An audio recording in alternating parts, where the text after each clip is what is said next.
Study. Guys good morning आप सबको, कैसे हैं आप सब? आई होप अच्छे होंगे। तो दोस्तों हॉस्पिटल में वर्क करती हूँ, तो वहाँ कई सारे छोटे छोटे बच्चे आते हैं एडमिट होने, बीमार हो जाते हैं। तो कहीं ना कहीं ये नेल्स का भी रीज़न होता है कि बच्चों के जो पैर के और हाथ के जो नेल्स होते हैं बहुत ज़्यादा बड़े बड़े होते हैं। ये नेल्स जैसे हमने अपने बाबू कट करके रखा हुआ है, हमेशा कट करते रहते हैं हर हफ्ते, हर चौथे दिन में। तो इसके नेल्स का बड़े नहीं हैं, छोटे हैं और क्लीन भी हैं। देखिए गंदे नहीं दिख रहे हैं। तो हॉस्पिटल में हम देखते हैं कई सारे पेशेंट आते हैं बच्चों को लेके दवा करवाने, तो उनके नेल्स काफ़ी लंबे लंबे होते हैं और बहुत ही ज़्यादा गंदे होते हैं। तो हम उनको वहाँ भी काउंसलिंग करते हैं, समझाते हैं कि अपने बच्चों को नेल्स कट करके रखें, क्योंकि बच्चे क्या होते हैं कि जो नेल्स गंदे होते हैं कहीं हाथ से कुछ भी सामान पकड़ते हैं मुंह में डालते हैं। और एक्चुअली में क्या है, इस टाइम पे 6-7 मंथ में बच्चों के दांत आने लगते हैं।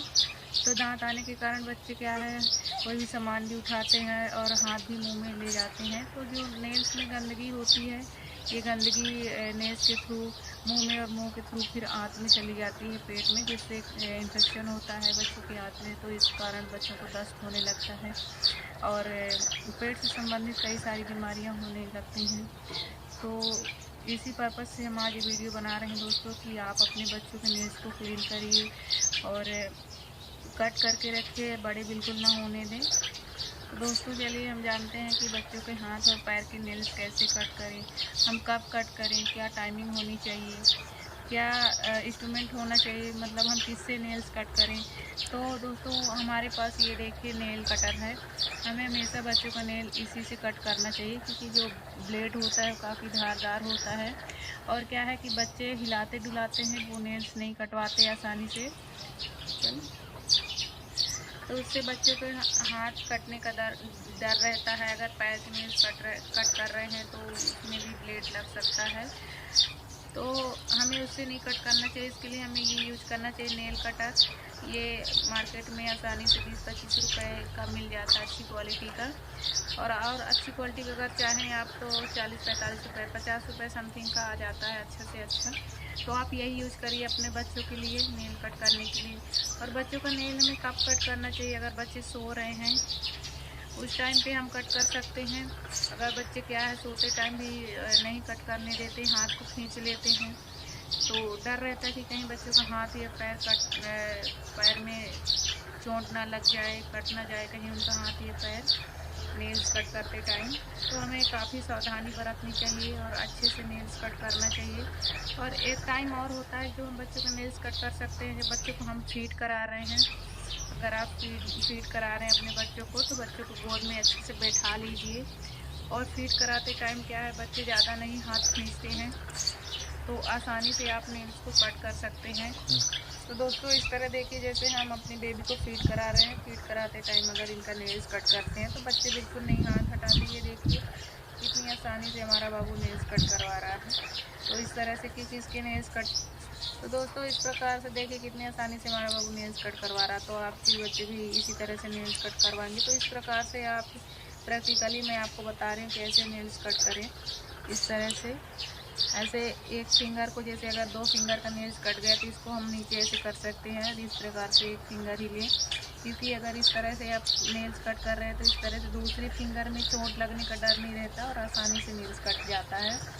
तो हम सारे नेल्स कट कर लिए हैं, एक और बचा है, तो ये देखिए इसमें भी हम नेल्स कट कर रहे हैं, क्योंकि ज़्यादा नहीं है, थोड़ा थोड़ा था तो हमने कट कर दिए। देखिए कितने क्लीन हो गए हैं मेरे बाबू के नेल्स, बिल्कुल गंदे नहीं हैं।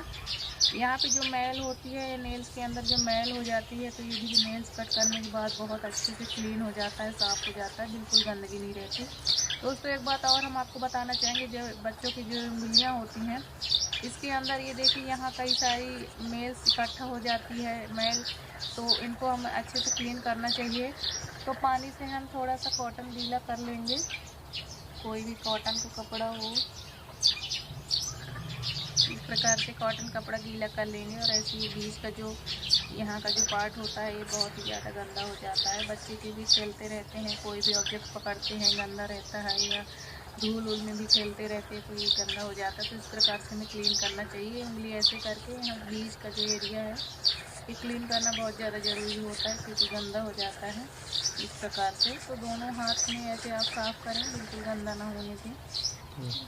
पैर की जो फिंगर हैं तो यहाँ भी मैल कलेक्ट हो जाता है बीच बीच में, तो यहाँ भी ऐसे फिंगर कर करके और सिर्फ कपड़े से आप क्लीन करिए, एकदम साफ़ कर दीजिए, बिल्कुल गंदा ना रहे। तो इस प्रकार से साफ़ करिए। दोस्तों ये मेरी बेटी है जो 3 साल 2 महीने की हो चुकी है। इसका 3 साल 3 महीना चल रहा है। तो इसके भी ये देखिए, हम इसके भी नेल्स बहुत अच्छे से कट कर देते हैं। इसके भी बिल्कुल गंदे नहीं हैं क्योंकि ये भी खेलती रहती है। तो दोस्तों ये देखिए, बिल्कुल हम साफ करके रखते हैं हमारी बेटी का नेल्स। अब यहाँ भी देखिए मुड़ा हुआ जो एरिया होता है, बंद एरिया होता है, तो यहाँ का भी एकदम क्लीन करके रखते हैं। बिल्कुल इसके नेल साफ हैं। और थोड़ा भी अगर बढ़ते हैं तो हर माँ बाप को ध्यान देना चाहिए, चाहे बच्चे छोटा हो या बड़ा हो, तो नेल्स उसके ज़रूर कट करना चाहिए क्योंकि बच्चे कम से कम 10 साल तक समझदार नहीं होते हैं। उन्हें नेल्स कट करने का बिल्कुल आइडिया नहीं रहता, तो नहीं कट करते हैं। धीरे धीरे उनके नेल्स बढ़ते जाते हैं और गंदगी से उनके हाथ के द्वारा गंदगी उनके पेट में चल जाती है क्योंकि वही गंदे हाथों से खाना खाने लगते हैं।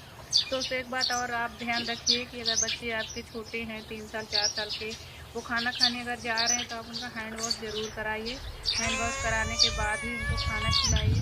वो अपने हाथ से खाना खाते हैं तो हैंड वॉश करना बहुत ही ज़्यादा ज़रूरी होता है क्योंकि हाथ के द्वारा गंदगी पेट में चली जाती है। तो साफ़ सफाई बहुत ही ज़्यादा ज़रूरी है। हाइजीन मेंटेन रहेगी तो बच्चों को कोई प्रॉब्लम नहीं होगी, उन्हें कोई इन्फेक्शन नहीं होगा और अच्छे से बच्चे स्वस्थ रहेंगे।